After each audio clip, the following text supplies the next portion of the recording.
સ્વાધ્યાય 4 દાખલા નંબર 23 હજુ કે p of n is equal તમને આપ્યું છે 41 raised to n minus 14 raised to n એ 27 નો ગુણિત છે બરોબર છે તો આપણે જે કે રાબેતા મુજબ n બરાબર 1 લ્યો n બરાબર 1 લેતા તો આપણે કહી શકીએ n બરાબર 1 લેતા તો આપણે 41 raised to 1 અને 14 raised to 1 तो આપણે કેટલા કહી શકીએ કે 14 minus 14 41 minus 14 27 થશે જે 27 વડે વિભાજ્ય છે બરોબર છે જે 27 વડે વિભાજ્ય છે તો બાળકો અહીંયા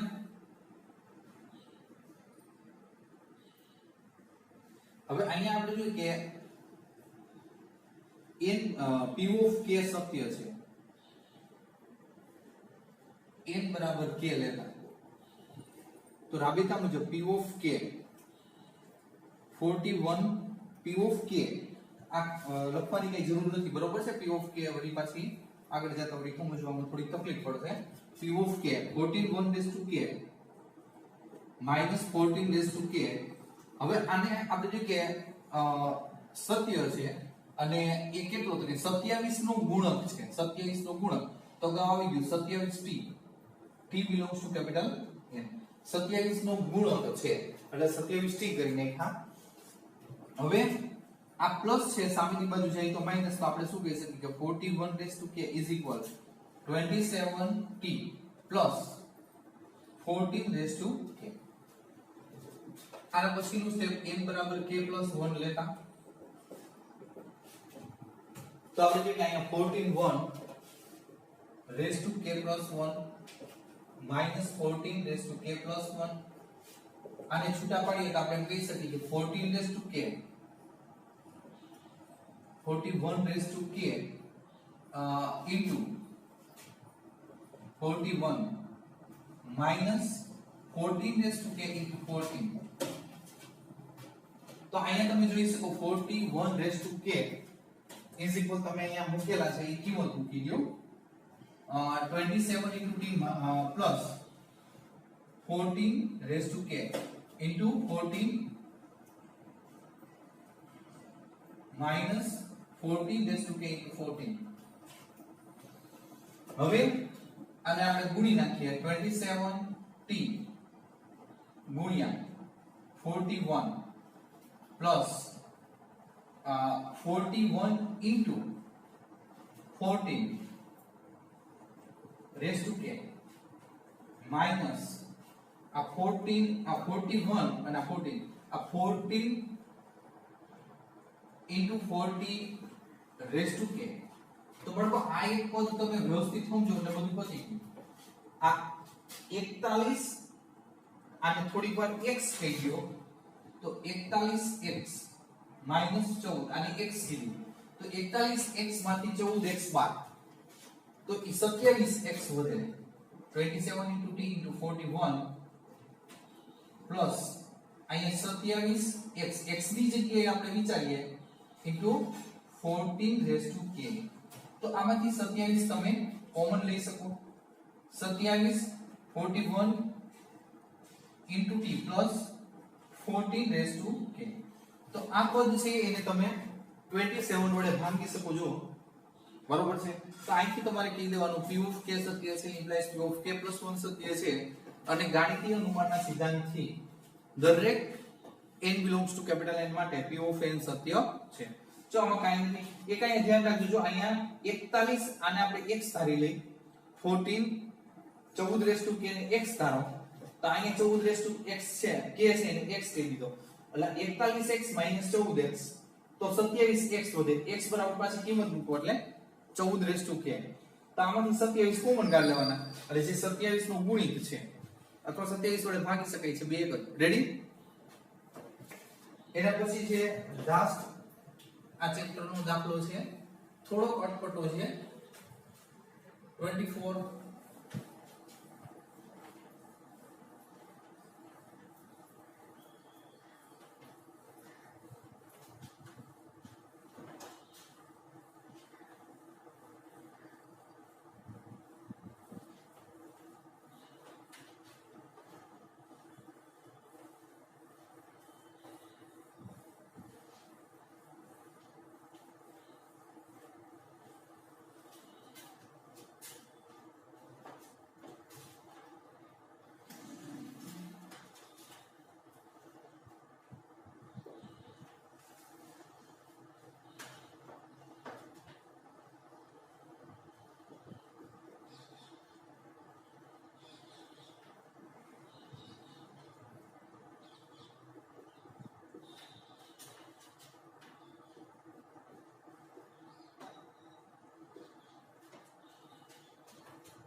2n plus 7 less than n plus 3 raised to 2.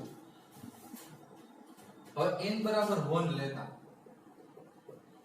n बराबर 1 लेता, therefore અહીંયા 1 મૂકશો 1 એટલે 1 પ્લસ 7 પેલા આપણે જોઈએ કે લખીએ 2n plus 7 less than n plus 3. હવે અહીંયા 1 મૂકો તો 2 એકા 2, 2 ને 7 9, અહીં 1 મૂકશો એટલે 3 ને 4, 4 નો વર્ગ 16. તો તમે વિચારી શકો 9 કરતા 16 મોટા છે, તો therefore p of 1 સત્ય છે. હવે પોઝિશન ધારો કે p of k સત્ય છે, n બરાબર k લેતા. આ p of k લખો તો ઠીક છે, ન લખો તો કઈ નડશે વળી. આ 2k plus 7 less than n plus 3 k plus 3 raised to 2. આપણે જોઈએ કે n બરાબર k plus 1 લેતા. તો આ દાખલામાં થોડું અટપટું છોકરાઓ એક જ દાખલો થોડો અલગ અલગ પડે છે. હવે અહીંયા આપણે જોઈએ કે આ જે પદ છે એમાં n ની જગ્યાએ k plus 1 જો LHS પણ લખી નથી હોતા, આપણે જોઈએ કે k plus 1 plus 7 બરાબર આ 2k plus 2 plus 7. હવે અહીંયા છે ને સરવાળો નથી કરવાનો, આ 2k plus 7 plus 2 આટલું અલગ કરી નાખીએ. પછી બાળકો અહીંયા આ જે ભાગ છે, સોરી આ ભાગ છે એને જો. હવે આ અસમતા સાચી રાખવા માટે તમારે શું કરવું પડે, આમાં જે ઘટક અહીંયા ઉમેરશો એ બે બાજુ ઉમેરવો પડે અથવા બે બાજુ બાદ કરવો પડે. તો અહીંયા જો 2k plus 7 છે, તો 2k plus 7 plus 2 છે, તો આ અસમતા સાચી એટલે બે બાજુ હું 2 2 ઉમેરું છું. therefore આપણે એમ કહીએ કે 2k plus 7 plus 2 less than આ k plus 3 all over square plus 2. મેં આ અસમતામાં બે ઉમેરા, ક્યાંથી આ પોઝિશન પ્રમાણે બે ઉમેરા. હવે આ સામેની બાજુ હું લઉં છું, એને આપણે k plus 3 all over square plus 2. આને પૂર્ણ વર્ગથી છોડી નાખો તો k square 6k plus 9 plus 2. બરાબર. હવે અહીંયા આપણે જો કે k plus 1 plus 1 k plus 1 plus 1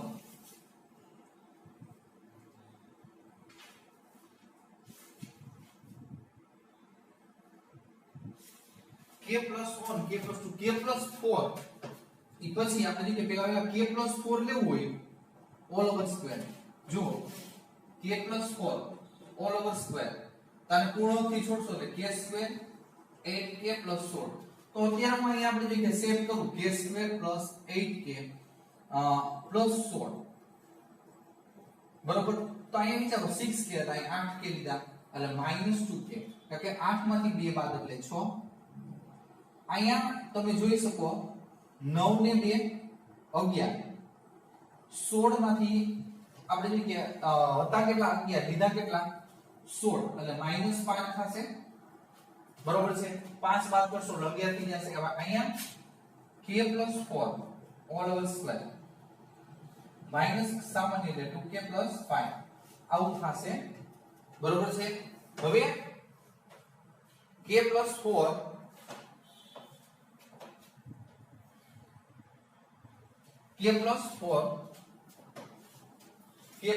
બરોબર છે, આટલું આવશે.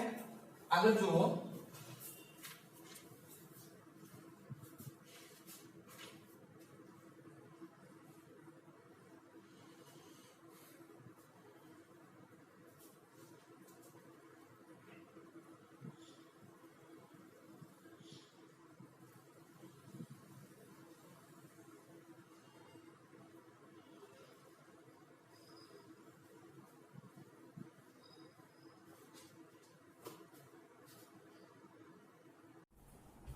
હજી k plus 4 whole over square minus 2k plus 5 છે.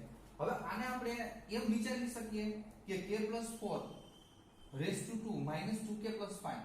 હવે આમાંથી k પ્લસ 4 માંથી આ બાદ કરીએ છીએ. ધારો કે k પ્લસ 4 છે એ 5 એમાંથી બાદ 2 કરો તો તમે વિચારી શકો k પ્લસ 4 છે એમાંથી 2 બાદ કરીએ તો આ ઘટક છે k પ્લસ 4 કરતા તો નાનું થશે કારણ કે k પ્લસ 4 માંથી આપણે બાદ કરીએ છીએ આ ઘટક એટલા માટે આ ઘટક નાનું થશે એટલે આપણે શું કહી શકીએ greater than k plus 4. k plus 4 માંથી આ ઘટક k plus 4 whole over square માંથી આ ઘટક બાદ થાય છે બરોબર છે. તો આપણે એમ કહી શકીએ કે આ બાદ થાય છે એટલા માટે k પ્લસ 4 છે ઓલ ઓવર સ્ક્વેર છે એ k પ્લસ 4 રેસ ટુ 2 કરતા નાનો થાય છે એટલે લેસ ધેન લખી શકો. આનું હું સાદુરૂપ અહીંયા દઉં k plus 1 plus 3 whole over square કારણ કે 1 પ્લસ 3 ઇઝ ઇક્વલ 4. તો અહીંયા આપણે જોઈએ કે k પ્લસ 1. હવે અહીંયા તમે વિચારો મેં અહીંથી આને આ જે ઘટક છે ને આ રીતે સાદુરૂપ દીધું પછી આને મેં અહીંયા લીધો બરોબર છે અહીંયા લીધો પછી અહીંયા આપણે જોઈ શકીએ તો કે k પ્લસ 2 મેં અહીંથી આ ઘટક લીધો બરોબર છે બે બાજુ 2 2 ઉમેર્યા. હવે આને મેં સાદુરૂપ આપ્યું અહીંથી સાદુરૂપ આપ્યું તો એનો આન્સર આ થયો આ k plus 3 whole over square plus 2 એનો આન્સર આ છે. તો આ k plus 3 whole over square raise to 2 નો આન્સર આ છે. તો આની જગ્યાએ હું આ લખી શકું એટલે કહેવાનો મતલબ શું થાય છે કે 2k આ નંબર 1 પરથી આપણે કહી શકીએ કે 2k + 7 + 2 2k + 7 + 2 લેસ ધેન આનો આન્સર આપણે સાદુરૂપ દીધું અહીં ભેગા તો આપણે કહી શકીએ કે k + 1 + 3 ઓલ ઓવર સ્ક્વેર. ફરી પાછું આનું થોડુંક સાદુરૂપ દઈએ બાળકો તો આ 2 અહીંયા લઈ લો 2k + 2 અને +7 તો આમાંથી 2 common 2k 2 + k + 1 + 7 less than k + 1. હવે અહીંયા ઈ જ રીતે k + 1 + 3 ઓલ ઓવર સ્ક્વેર. તો આપણે એમ કહી શકીએ જુઓ કે k + 1 ની જગ્યાએ તમે n લ્યો તો 2n + 7 લેસ ધેન ના લેસ ધેન અને k + 1 ની જગ્યાએ n લખો તો n + 3 ઓલ ઓવર સ્ક્વેર. એટલે આ દાખલાને અહીંયા 2 થી 3 એવા સ્ટેપ છે કે અલગ અલગ રીતે તમારે વિચારવા પડે કે અહીંયા પેલા શું કર્યું તમે જુઓ આ આપણે જો કે n = k લખી નાખ્યો. હવે k + 1 માં શું લીધું એક જ ભાગ પેલા લીધો. જો બે ભાગ લેશો તો નથી સાબિત થતું. એક ભાગ લઈને આગળ વધવાનું. અહીંયા k ની જગ્યાએ k + 1 એનું સાદુરૂપ મેં દીધું અહીંયા એટલે 2k + 7 + 2. હવે 2k + 1 2k + 7 + 2 તો ઈ અસમતા તમારી પાસે છે જો 7. તો અહીંયા આપણે જે કે 2 છે એ છેલ્લે રાખ્યા 7 કરે તો આ અસમતા મેં બે બાજુ 2 2 ઉમેરી દીધા.